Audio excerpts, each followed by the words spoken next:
Good morning, panelists and distinguished guests. My name is Dan Welland, and I handle operations for C4ST. You've just heard from our CEO, Frank Clegg, about the deficiencies of the code and the process for its review as it stands today.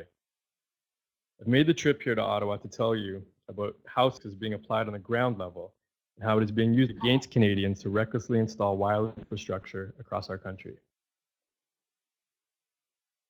The first example of this is school boards across Canada rushing to install Wi-Fi in their classrooms while parents are not adequately informed. The World Health Organization has placed all wireless radiation, including Wi-Fi, on the list of Class 2B carcinogens. This means that exposing children in schools to all-day wireless radiation could be considered the equivalent to exposing them to lead, DDT, or any of the other known toxins on the same list of Class 2B carcinogens. In this case, Peel School Board's response in exposing 150,000 children, once again the expected recital of Safety Code 6. I quote, "As with all health issues, the Peel Board takes advice from public health agencies. We will continue to rely on the expertise and standards of organizations like Health Canada and the Peel Public Health to guide our use of technology in schools, as they regularly review the most current scientific literature to inform respective guidelines and policies based on the weight of evidence. We will also continue to comply with all governing legislation to ensure we provide safe and appropriate places to learn and work as always, and as always our decisions are based on the best interests of our students." On a different front, municipalities across Canada are being faced with an onslaught of reckless tower and antenna placements. No sensitive land use seems to be off limits to advance the blanket coverage industry so desires. Daycares, schools, playgrounds, fire stations, densely populated residential zones, it makes no difference. A willing and possibly unaware property owner is all that is required. In this community, industry contracted space on a fire station antenna, despite the 2004 International Association of Firefighters resolution rejecting this usage, citing health concerns. This tower is less than 50 feet from a church and a daycare, as well as you can see directly in the middle of a densely populated residential zone. The local community up in arms took this issue to municipal council, who directed them to speak with the proponent directly, following the antenna siting process, the same process recommended to Industry Canada in the 2008 Risk Sciences International document titled Evaluation of Industry Canada's Communication on Antenna Tower Siting, which was prepared by the former chair of this panel, Dr. Daniel Krusky.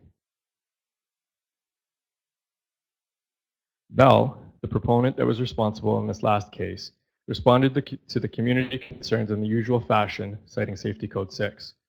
And I quote, "Industry Canada has made compliance with Safety Code 6 on a cumulative basis, i.e. taking into account all of the emissions of a given site a condition of a license. Questions regarding and comments surrounding the relevance and appropriateness of Safety Code 6 as an overall measure for radio communication broadcasters are best directed to Health Canada themselves. Health Canada readily accepts feedback and questions for their discussion. We would encourage you to make your views known to Health Canada for consideration in the review of Safety Code 6. In conclusion, I would like to confirm Bell's position that the site is safe and when commissioned will operate in accordance with all applicable health and safety requirements. As is the case time after time, town after town, Canadians are left without a voice." In this next photo you're looking at a young child looking out their bedroom towards 8 antennae newly installed on a historic building directly next door, owned again in this case by proponent Bell Canada. These antennae are less than 20 feet away from where this child sleeps. Our homes are meant to be a safe refuge from the uncertainty of the world outside.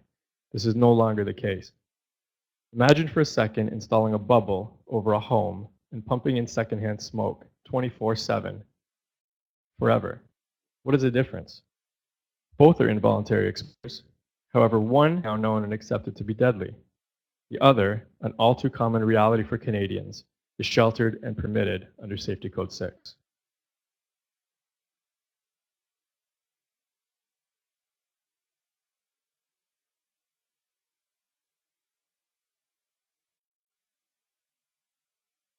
The disconnect present between Industry Canada, Health Canada, and and Safety Code 6 was reinforced just this past week when Industry Minister James Moore was quoted regarding a tower dispute in Vancouver, saying that government will listen to local concerns.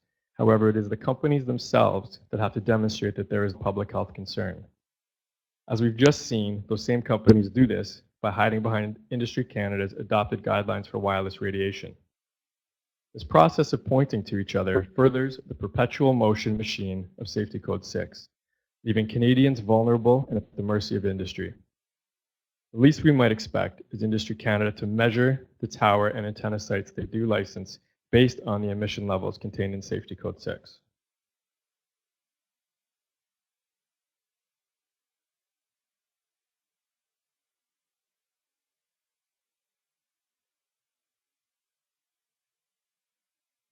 The video is not working here, but this is a clip from a town hall meeting in Oakville.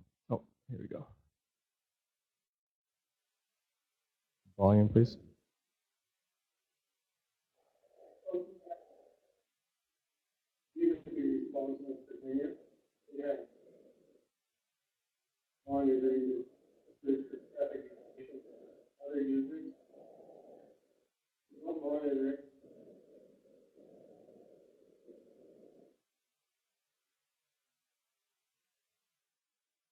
I'm of a generation that embraces technology.